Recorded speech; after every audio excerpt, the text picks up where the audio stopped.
20장, 사사기 20장 36절 48절까지입니다. 20장 36절에서 48절까지요.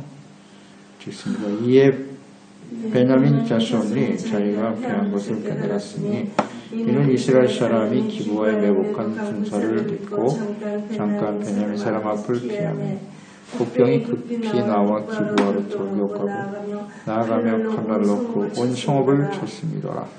처음에 이스라엘 사람과 곡병 사이에 약속하기를 성읍에서 큰 연기가 치솟는 것으로 분을 감자하고 이스라엘 사람은 싸우다가 물러가고 베냐민 사람은 이스라엘 사람 30명가량을 저주이기를 시작하며 이르기를 이들이 틀림없이 처음 싸움같이 우리에게 패한다 하다가 연기구름이 기둥같이 성읍 가운데서 치솟을 때에 베냐민 사람이 뒤로 돌아볼 때 온 성읍에 연기가 하늘에 닿고 이스라엘 사람은 돌아서는지라.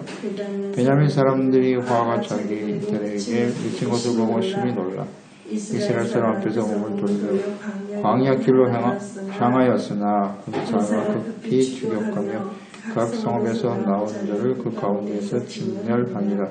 그들이 베냐민 사람을 에워싸고 기브아 앞 동쪽까지 추격하며 그 쉬는 곳에서 짓밟음에 베냐민 중에서 엎드러진 자가 18,000명이 다 용사더라.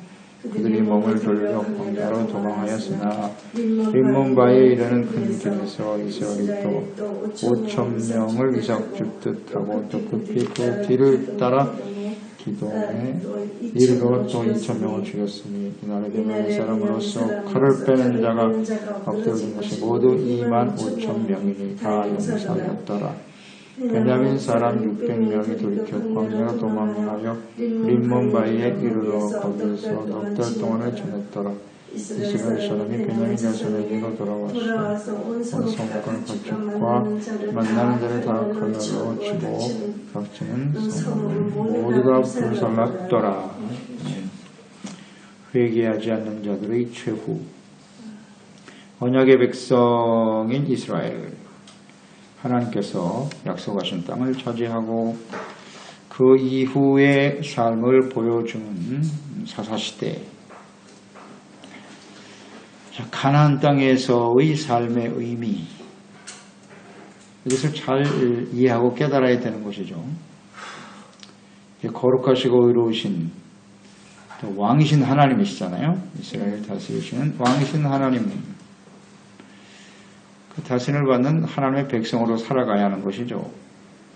하나님의 말씀에 귀를 기울이고 하나님의 성전과 제사가 중심이 되는 생활을 잃어버린 이스라엘, 그것은 각기 자기의 소견에 옳은 대로 살아갈 수밖에 없지요. 자신들의 생각과 행동이 옳고 그른지를 전혀 분별할 수 없다는 것이죠. 하나님의 말씀을 떠나버리면 이런 삶이 되고 마는 거예요.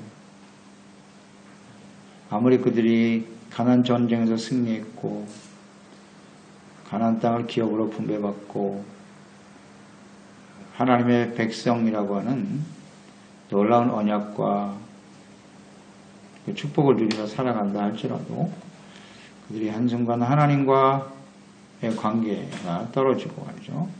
온전한 모습으로 하나님을 섬기며 충성하는 사람이 되지 못한다면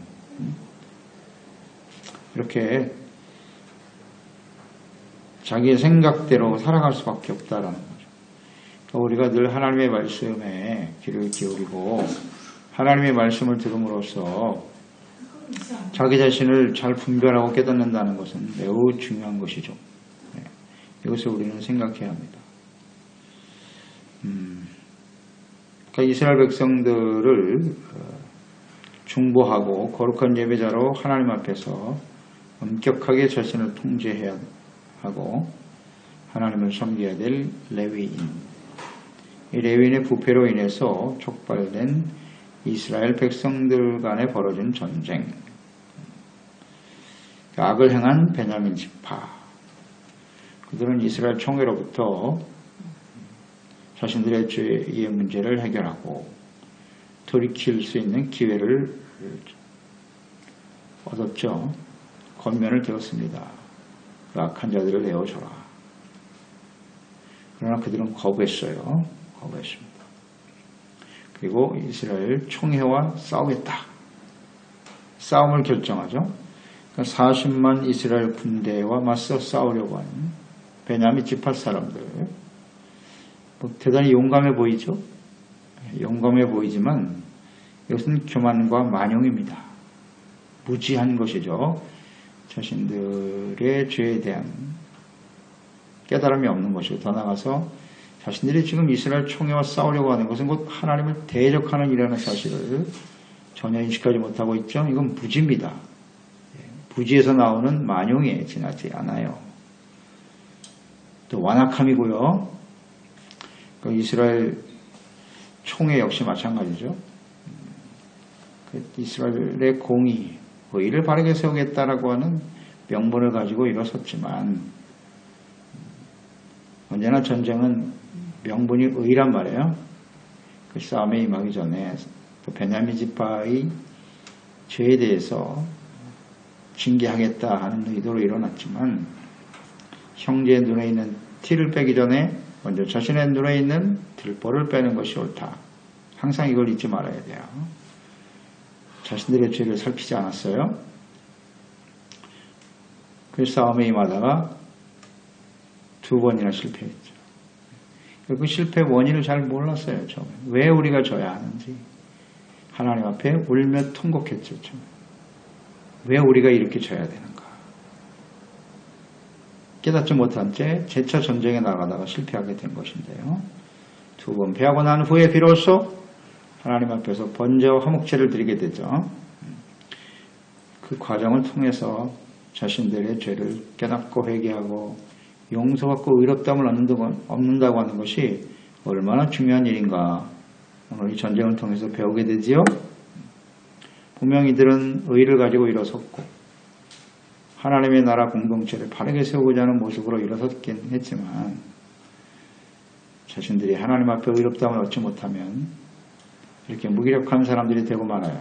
군사의 숫자가 아무리 많고 그 힘과 능력이 얼마나 대단한지 모르겠지만 중요하지 않아요. 이건. 그래서 우리는 생각해야 합니다.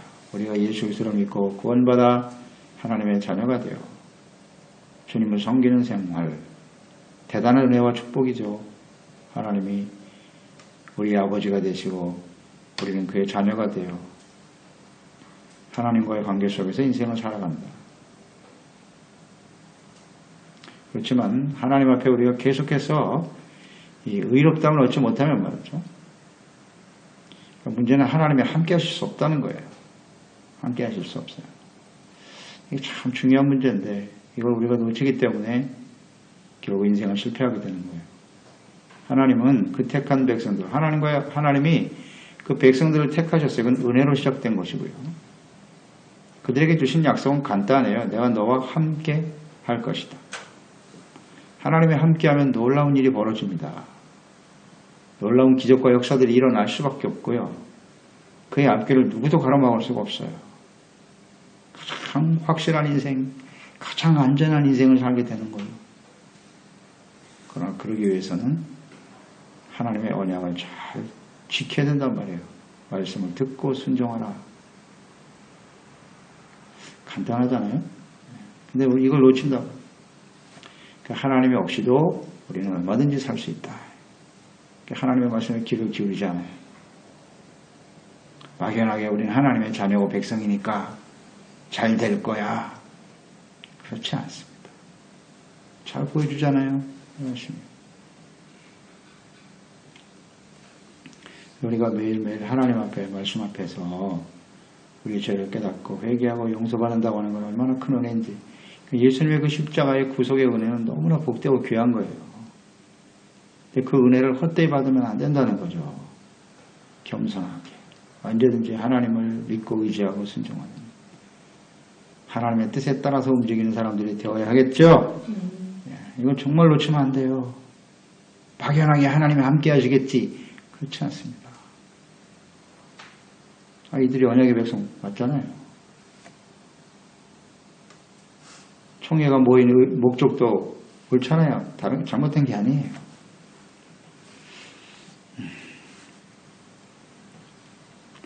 그들이 의롭다함을 얻고 회복되었을 때 겸손하게 기도하기 시작했죠. 처음에는 기도가 자기중심이었어요. 우리가 나가서 싸울 거니까 누가 먼저 나가서 싸울까요? 이런 기도. 하나님이 싸움을 싸워야 되는지, 하나님이 이 싸움에 승리를 주실 것인지.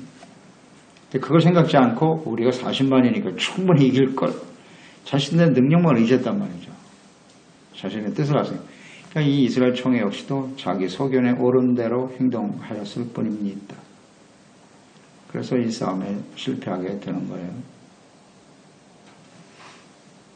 비로소 번제와 화목제를 드린 이후에 이스라엘은 승리할 수 있었죠. 그러니까 이스라엘 공동체 총회는 두 번의 실패가 오히려 그들에겐 유익이 됐죠. 회개할 수 있는 기회가 됐고 겸손해 주시는 기회가 될 수 있었죠. 하지만 베냐민 지파는 승리에 도취되어 더욱더 교만해지는 거죠. 그러니까 이 싸움에 나타난 하나님의 교훈, 이런 거 좀 잘 배워야 돼요. 승리한다고 해서 성공한다고 해서 다 그게 축복이냐? 그들은 아마 하나님이 우리와 함께 하신다고 생각했을까? 이는 잘못된 생각. 그저 세상에서 죄를 짓고 이렇게 악을 행하면서도 잘 되면 하나님께 복을 받은 것이라고 생각하는 잘못된 생각들. 더욱더 교만해지는 거죠. 더욱더 교만해집니다. 그런 상태에서 이제 세 번째 싸움이 벌어지게 된 거예요. 누가 이기겠는고. 분명하죠. 결과가 어떻게 될지 눈에 보이지 않습니까? 회개와 돌이켜 겸손한 이스라엘 총회와 교만 방자한 베냐민 지파의 싸움. 그래서 언제든지 하나님의 싸움은 겸손한 자가 이기는 거다. 의롭다함을 얻은 사람이 이기는 것이다. 이걸 놓치면 안 돼요. 전투가 벌어졌는데 36절에 베냐민 자손이 자신들이 패한 것을 드디어 깨닫게 되었다. 이스라엘의 매복작전에 걸려드는 거죠.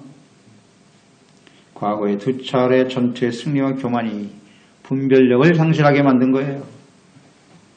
이스라엘 백성들이 매복을 해놓고 또 지는 것처럼 도망치는 것을 보고 이야, 이전과 같이 우리가 승리할 것이다. 자신만만하여 달려가는 베냐민 사람들. 그게 자신들이 죽으러 가는 길인지도 모르고 말이죠. 유인하는 유인책인지를 모르고 달려가는 거예요. 분별력을 상실해버렸죠. 그리고 배후에 성읍을 내버려 두고 항상 이 교만한 자들의 전쟁에 실패하는 이유가 바로 여기에 있더라. 이걸 조심해야 되는데 걸려들었어요. 이게 교만 때문에 지는 거예요. 그러다가 이제 배복하는 군사들이 일어나서 기브와 성읍을 불태우고 비로소 뒤돌아보니까 자신들이 이제 꼼짝없이 포위되었다는 사실을 알게 되죠. 도망가던 이스라엘 백성들이 돌이켜 공격하고 배후에서 쳐들어오고 자신들이 비로소 멸망하게 되었다는 것을 깨닫게 되는 거예요. 교만하면 사람들이 이렇게 분별력이 상실된다는 거예요. 항상 조심하자. 교만하면 눈이 어두워지는 거예요. 그게 죽을 길인지 살 길인지도 모르고 그냥 가는 거예요. 오늘 시대도 마찬가지겠죠. 하나님 없이도 얼마든지 인생을 살아갈 수 있다고 생각하는 교만. 겸손, 하나님을 경외하는 것은 하나님께 대한 절대 의존이라고 그랬어요. 잊지 말아야 합니다. 심령이 가난한 자는 절대 겸손입니다. 하나님이 없이는 우리는 하루도 살 수 없습니다. 라는 이걸 놓치면 안 돼요.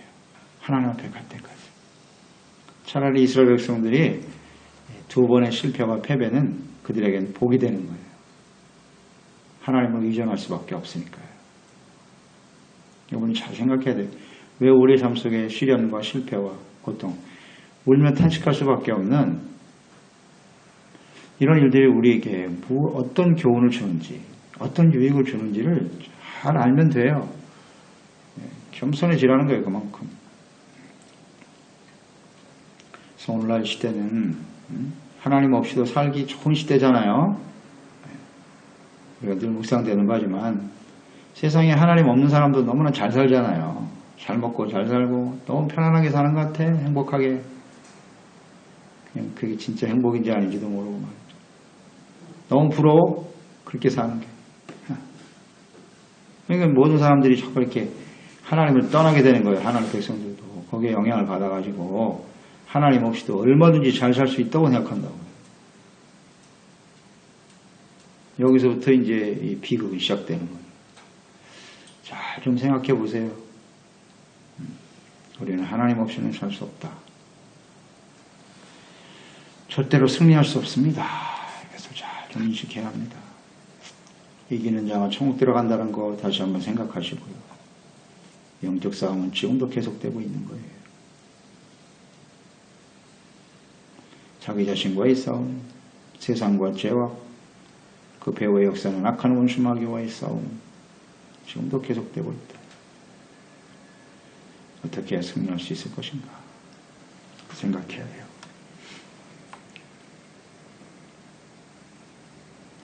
이스라엘 총회와 대적하여 싸우는 이 어리석은 베냐민 사람들과 같은 이런 삶을 살아서는 안 되겠죠?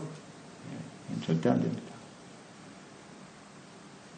자신의 죄를 깨닫고 회개하지 않는 사람들,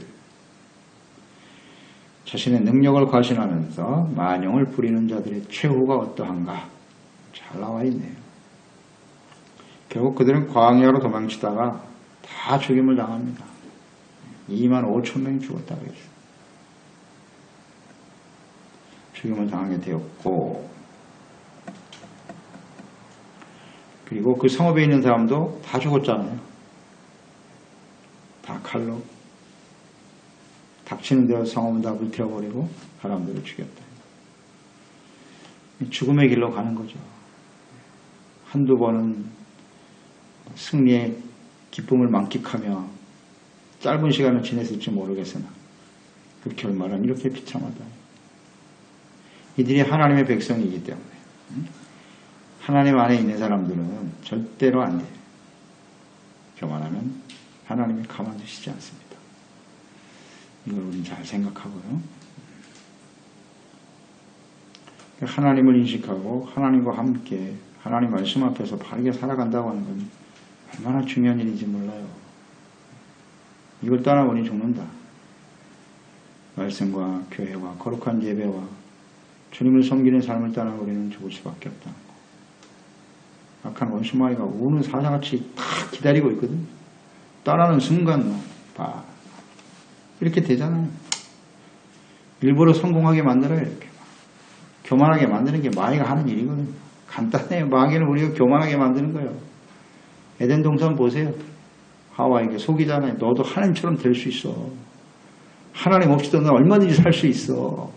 인간의 힘이 얼마나 대단한데. 이 사탄이 거기에 다 넘어가요. 자기가 정말 대단한 사람인 줄 알고 하나님 없이도 난 살 수 있어요. 정말 조심해야 합니다. 말씀 듣지 않아도 기도하지 않아도 얼마든지 내 힘으로 살 수 있어요. 그 결과는 이렇게 참담하다는 사실을 잊지 말아야 해요. 또 하나님이 끊임없이 이렇게 말씀을 통해서 죄를 깨닫게 해주시잖아요. 그럴 때 회개할 수 있는 게 이게 은혜예요. 이게 얼마나 감사한 일인지. 베냐민 지파는 이렇게 멸망을 당하고 말았는데 그들은 고범죄죠. 고범죄입니다. 고범죄가 뭐냐? 고의로 죄를 짓는 것이고 회개할 수 없다는 거죠. 이게 고범죄입니다. 그러니까 회개할 의사가 전혀 없어. 너희들이 잘못했다고 지적을 해주는데도 내가 무슨 잘못이 있어? 하고 대적하고 싸우려고 하는 베냐민이죠. 이게 하나님 백성이에요. 하나님 백성. 오늘 우리의 모습이기도 하고요. 말씀으로 책망을 해주는데 덤벼드는 거예요. 내가 뭘 잘못했는데 싸우려고 하는 사람. 그러니까 회개하지 않는 죄가 이게 고음죄입니다. 그러니까 고음죄는 속죄할 죄가 없습니다. 속죄할 죄사가 없다는 뜻은 뭔지 아시겠죠? 바로 하나님의 공의가 선포되는 거예요. 회개하면 살아. 이스라엘은 살았잖아요. 회개하니까. 참 간단한 진리인데. 간단한 진리인데. 하나님의 말씀을 듣고 계속해서 우리가 책망과 교훈을 받는다고 하는 건 얼마나 귀한 복인지 몰라요. 그게 듣기 싫어서 귀를 돌이키는 순간 우리는 이 베냐민 지파의 길을 가고 있다는 걸 잊지 말아야 돼요. 하나님의 말씀이 듣기 싫어요. 책망하는 말이 듣기 싫어. 이거 참 문제죠. 언젠가는 우리가 처음 은혜 받았을 때는 과거에는 그런 말씀들이 얼마나 은혜로웠어요. 하나님, 제가 죄인입니다. 눈물을 흘리고 겸손하게 하나님을 회개하고 나 같은 죄인들 살려주시니 감사합니다. 이랬던 우리가 언제부턴가 귀를 기울이고 말씀을 드리고 마음에 분노가 일어나. 이거 참 심각하잖아요. 듣기가 싫어. 듣기가 싫어. 옛날엔 그렇게 은혜로 왔는데 그게 잊지 말자. 그 결과가 얼마나 참담한가. 이런 게 교훈이에요. 교훈입니다. 다 죽었는 줄 알았더니 하나님께서 좀 남겨놓으셨네요. 600명이 남았다 그랬어요. 림몬바이로 도망가서 4개월 동안 넉 달을 거기에 있었더라. 림몬바이로 도망친 600명. 이건 무슨 의미일까요? 하나님이 다 죽이시지 않고 남은 자예요. 남겨주셨죠. 이게 은혜입니다. 이게 은혜예요. 얼마든지 죽일 수 있었을 거라. 그런데 하나님께서 남겨두시는 거죠. 이런 하나님의 은혜와 긍휼과 자비가 작동하지 않았으면요, 레위 지파는, 베냐민 지파는 완전히 멸절됐습니다. 근데 그럴 수가 없잖아요. 하나님의 약속이 있으니까. 12지파. 하나님이 세운 약속이잖아요.